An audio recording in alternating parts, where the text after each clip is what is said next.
लखनऊ बलरामपुर धोला कुआं से पकड़े गए इस्लामिक स्टेट से जुड़े आतंकी मुस्तकीम उर्फ अबू यूसुफ को दिल्ली पुलिस की स्पेशल सेल रिमांड पर लेकर उत्तर प्रदेश के बलरामपुर जिले के उतरोला थाना क्षेत्र के बड़िया भेसाही गांव लाया गया।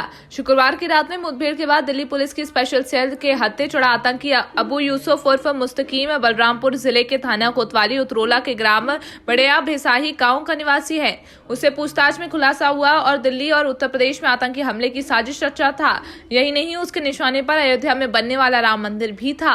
दिल्ली में आतंकी अबू यूसुफ के पकड़े जाने के बाद दिल्ली पुलिस और यूपी एटीएस बड़ाया भेसाही गांव के आकर छानबीन कर रही है। अबू यूसुफ हाजिम पारा इलाके में कॉस्मेटिक्स की दुकान करता था। बीते शुक्रवार को अबू यूसुफ अपने बहनोई के घर जाने और कॉस्मेटिक सामान खरीदने के लिए बड़िया भेसाही गांव से लखनऊ के लिए निकला था और उसके बाद से ही लापता था। क्या नाम है आपका? आप अबू यूसुफ उर्फ मुस्तकीम की कौन है? माँ है। तो आपके बेटे को दिल्ली से गिरफ्तार किया गया है आतंकवादी गतिविधियों में। इसके बारे में क्या कहना चाहेंगे? अब हम कुछ नहीं जानी हम यहाँ से लखनऊ कह के गए हैं कि हम लखनऊ जाई हम वहाँ कैसे मुलाकात हुआ, कैसे गिरफ्तार हुए गए, कब हुआ, कुछ हम नहीं जानी हम। आपके घर में कुछ विस्फोटक पदार्थ भी प्राप्त हुआ है, क्या क्या मिले उसमें? तो उसकी जानकारी नहीं थी आपको? हाँ, कुछ नहीं जानकारी रहा भैया। क्या क्या चीज़ मिला है, कुछ बताएं पाएंगे? अब ऐसे रतिया में रखा देखे रहे हम वही पहिना दो डब्बा हम गंगे के रहा बोतल जोन रखा जाता है। क्या था उसमें? अब हम कुछ नहीं जाने था, खुला उला नहीं रहा कि का रहा दो इतने पैकेट रहा छर्रा छोटे छोटे जो साइकिल वाला रहा। आपके कितने बेटे हैं कुल? हमारे 4 बेटे हैं। कितनी बेटियां हैं? 4 बेटे हैं। कहाँ बेटे इस समय हैं सब? बेटे 2 कतर में हैं, एक ये छोटा वाला ये है और बड़ा वाला है मुस्तकीम है। बेटियां कितनी हैं? 4 हैं। सबकी शादियां हो गई हैं? 3 के है, एक बाकी है। एक बाकी है। जी, क्या नाम है आपका? कफील अहमद नाम। क्या मामला है चाचा? क्या मामला हमको कुछ नहीं मालूम है। पुलिस जब आई घर पे तो हमको मालूम हुआ, इत्तला हुआ कि पुलिस तुम्हारे घर पे गई है। ये सुबह जुमा के दिन सुबह 5 साढ़े 4 बजे यहाँ घर से निकले कि हम जा रहे हैं, मामा के लड़के का ऑपरेशन है। वो उससे ऑपरेशन से जुमा बाद उनका लड़के का एडमिशन वहाँ का एडमिट होना था चंदन हॉस्पिटल। तो वह हमें जा रहे हैं, जा भैया हम नमाज़ पढ़ने चले गए। और बच्चा हमारा छोटा वाला बच्चा 20 साल का, वो बाहर सो रहा था, उसको जगाया, वो अपना अंदर रहा था। जगा के भैया हमको लेके चलो राठ वाली बस पकड़ा दो, क्योंकि हमें 10-11 बजे पहुंचना, मामा के बच्चे का वहाँ है कौन है अस्पताल में, उसको भर्ती कराना है। चल के हमको छोड़ दिया, वह गया बच्चा हमारा लेके आ 4:30 बजे यहाँ से घर से गए हैं कि हम लखनऊ जा रहे हैं और थोड़ा बहुत सामान भी लाना है, कॉस्मेटिक की दुकान है। अब वहाँ जो गया करीब 10 बज के कुछ मिनट पे वो वहाँ पॉलीटेक्निक पहुँचे। हमारी लड़की दुबग्गा में है, उससे बात क्या बोले कि बहनी मैं आ रहा हूँ, मैं जो है यहाँ दुबग्गा पॉलीटेक्निक उतर गया हूँ, बस से हम टेम्पू पे बैठे हैं, हम आ रहे हैं तुम्हारे घर पे आ रहे हैं। कहीं भैया आओ हमारे घर आओ। और उसके बाद में यहाँ जो ना वो फ़ोन कट गया। तो ये आपके जो बेटे थे अबू यूसुफ मुस्तकीम उर्फ बाबा, ये इतनी बड़ी घटना में संलिप्त पाए गए हैं। दिल्ली पुलिस ने इनको दिल्ली में गिरफ्तार किया है। इसकी जानकारी आपको पहले से थी? कुछ नहीं मालूम था, हम तो कल यह मालूम पड़ जब पुलिस हमने गया, हम अपने भाई से वहाँ फ़ोन जब करके कहा और अपने दामाद से कहा कि भैया देखो हमारा बेटा किधर गया है, नहीं मिला, किसी ने मार दिया, किसी ने कोई सुहा दिया है कि क्या हुआ है। तो आपको कैसे जानकारी हुई कि आपका बेटा नहीं मिल रहा है? फ़ोन जब यहाँ हमने किया कि 10 बजे, उसका टाइम 11 बजे है। जब 11 बजे नहीं पहुँचा तो हमारी लड़की ने कफील अहमद, जब वो 11:30 बजे तक नहीं पहुँचा, 12 बजे तक नहीं, तो फ़ोन किया कि भैया नहीं आया। तो फिर उसके बाद फ़ोन हमने भी किया। तो पूरे बार हमारे भाई अलीगंज में रहते, उनके पास फ़ोन किया कि हो सकता है अलीगंज नहीं। तो आपके बेटे का मोबाइल स्विच ऑफ था? मोबाइल स्विच ऑफ था लगभग 10:30 पौने 11 बजे मोबाइल स्विच ऑफ हो गया जी। अब इसके बाद में हम कई मरतबा फ़ोन लगाए तो फ़ोन उठा नहीं। हाँ जी, कल करीब 12 बजे के करीब आपके यहाँ दिल्ली एटीएस की पुलिस आई। उसने छानबीन में काफ़ी कुछ विस्फोटक पदार्थ प्राप्त किया। तो इन सब चीज़ों की जानकारी नहीं थी आपको? कुछ नहीं साहब, कुछ नहीं मालूम थी। हम लोगों को अगर थोड़ा मालूम होता ना तो हम उसको पुलिस पहले समझा के, अगर नहीं मानता हम पुलिस को जाकर इत्तला कर, इस तरीके से हमारा बच्चा कर रहा है, हमारा खानदान बर्बाद, हमारा परिवार बर्बाद हो जाएगा।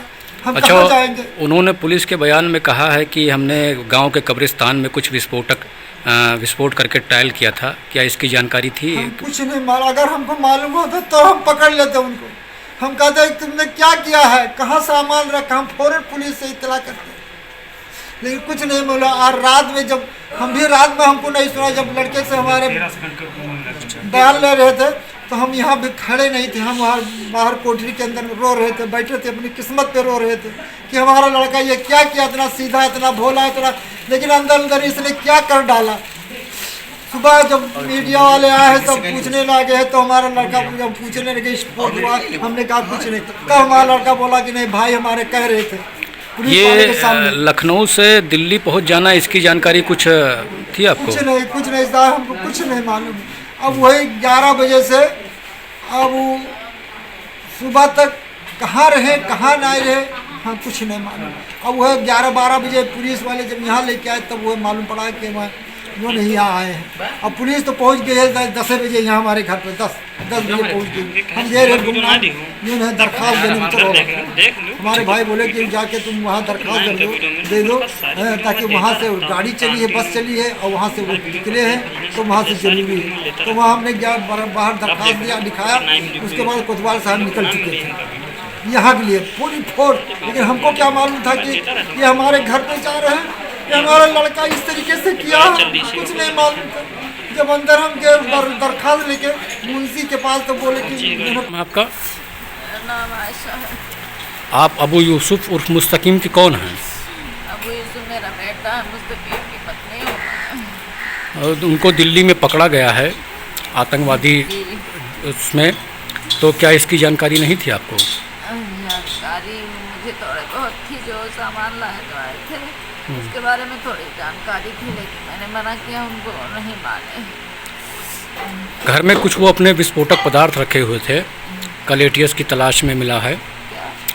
जो विस्फोटक पदार्थ थे, जो भी मिले जो हों, छर्रे या बारूद जो भी है, जी, वो तो पुलिस वाले ले क्या गए। उसकी जानकारी आपको थी? थोड़ा बहुत जानकारी थी मुझे। क्या जानकारी थी?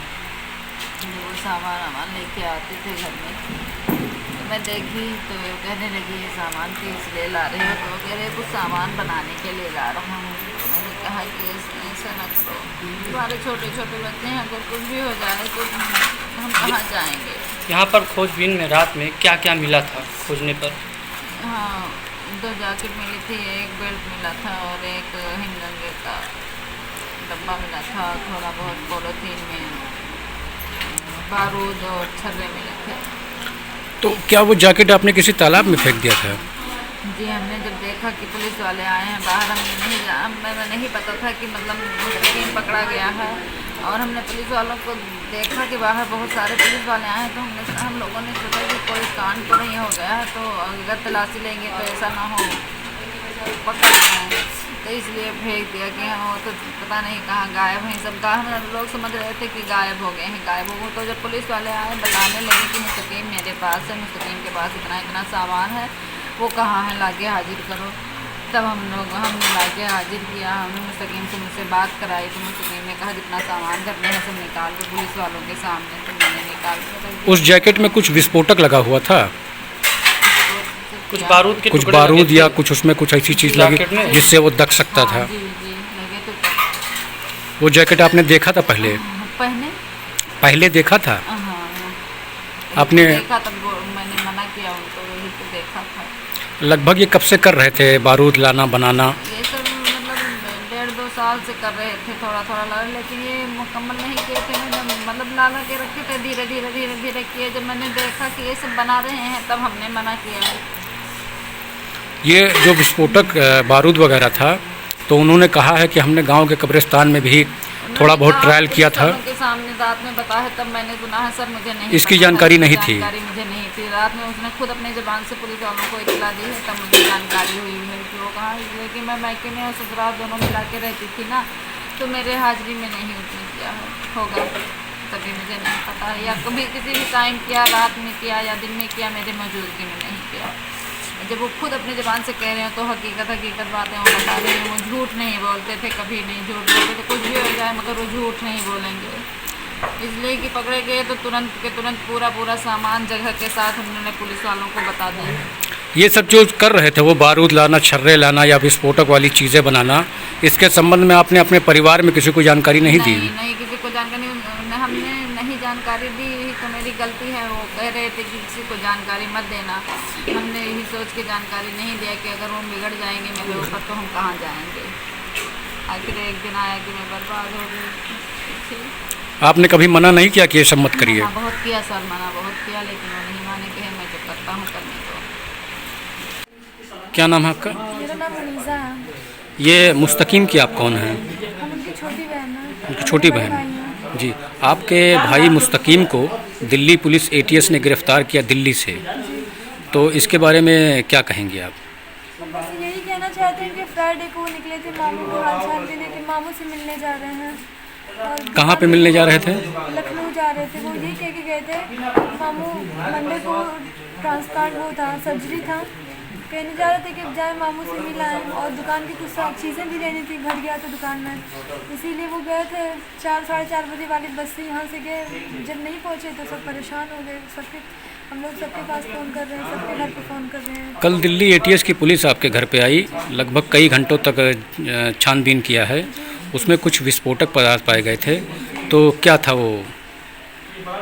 जॉकेट था जी, पैकेट छर्रे का था, और एक बॉक्स था, बॉक्स में बारूद वगैरह कुछ था। अच्छा, ये सब जो कर रहे थे आपके भाई, इसकी कभी भनक नहीं लगी आपको? नहीं, कभी भनक नहीं लगी। ये तो ये इस पोर्शन में रहते थे हम लोग, लेकिन ये चीज़ खाना पीना अलग था, लेकिन बात करना, अगर कोई मेहमान आ जाए तो साथ में मिलजुल के खाना पीना, मतलब बिल्कुल जॉइंट फैमिली के तरीके थी। लेकिन उन्होंने कभी अपनी पर्सनल बातें हम लोगों से शेयर नहीं की। बड़े थे, हम लोग रिस्पेक्ट बहुत ज़्यादा करते थे, मेरी अम्मी तक उनकी बहुत रिस्पेक्ट कर रही थी, इसलिए कि वो बड़े थे, बहुत अच्छे इंसान थे। लेकिन क्या उनके दिमाग में आया, फर्स्ट टाइम उनसे गलती हुई। हम ये कहना चाहते हैं कि मेरे भैया को रिहा कर दिया जाए, उन्होंने अपनी गलती मानी है। इंसान अगर गलती करता है तो उसकी गलती की माफ़ी भी मिलनी चाहिए। हम लोगों को यही दरख्वास्त है कि मेरे भैया को रिहा कर दिया जाए।